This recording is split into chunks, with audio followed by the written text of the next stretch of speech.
texto em que o autor apresenta e defende suas ideias e opiniões, a partir da interpretação de fatos e dados. Por que o Fluminense é favorito contra o Flamengo na final do Carioca? Receba os novos posts desta coluna no seu e-mail. O Flamengo tem um elenco mais caro e com mais talentos individuais do que o Fluminense. Mesmo assim, o tricolor é o favorito para vencer a final do Campeonato Carioca, na opinião deste colunista. É impossível justificar esse favoritismo sem falar do tempo de casa dos treinadores finalistas.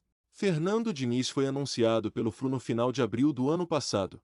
Por sua vez, Vitor Pereira foi apresentado pelo rubro-negro há menos de 3 meses. Nesse cenário, é natural que o treinador brasileiro tenha um time mais na mão do que o português. Mas seria de se esperar uma evolução maior do trabalho de VP, apesar de ele estar em fase inicial. Com os jogadores que tem, o português poderia chegar com um time mais forte na final. A dificuldade apresentada por VP para dar um entrosamento maior à sua equipe faz com que a decisão do Carioca exiba o confronto de uma equipe que executa com naturalidade o que seu treinador pede contra outra que faz força para atender o seu comandante. Diniz sabe como tirar o melhor de seus jogadores, enquanto o VP ainda está conhecendo os caras.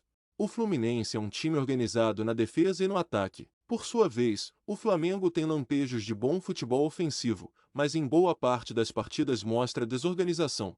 A desordem acontece principalmente na defesa e no meio-campo. A força coletiva é o ponto alto do time de Diniz, enquanto o rubro-negro depende mais da individualidade de seus atletas. A última partida das duas equipes pelas semifinais escancarou a diferença dos estágios em que elas se encontram. O Fluminense foi organizado e intenso no 7-0 sobre o Volta Redonda no sábado, 18. Um dia depois, o Flamengo oscilou contra o Vasco e esbanjou desorganização no segundo tempo, mas melhorou com a força individual de Matheus França. Ele sofreu o pênalti convertido por Pedro no segundo gol da vitória por 3-1 após entrar na etapa final.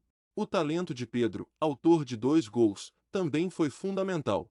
É óbvio que essas diferenças entre os dois rivais não significam que tudo dá certo no Flu e que nada funciona no Fla. A derrota do Fluminense por 2-1 para o Volta Redonda no jogo de ida das semifinais confirmam que a equipe de Diniz também tem suas imperfeições. Assim como as duas vitórias flamenguistas sobre o Vasco reforçam que mesmo em fase de construção, o Flamengo pode ser competitivo. Ou seja, dizer que o tricolor é o favorito não significa que o rubro-negro tem poucas chances de vencer. Duvidar da força do Flamengo numa decisão seria ingenuidade. Vai dar jogo.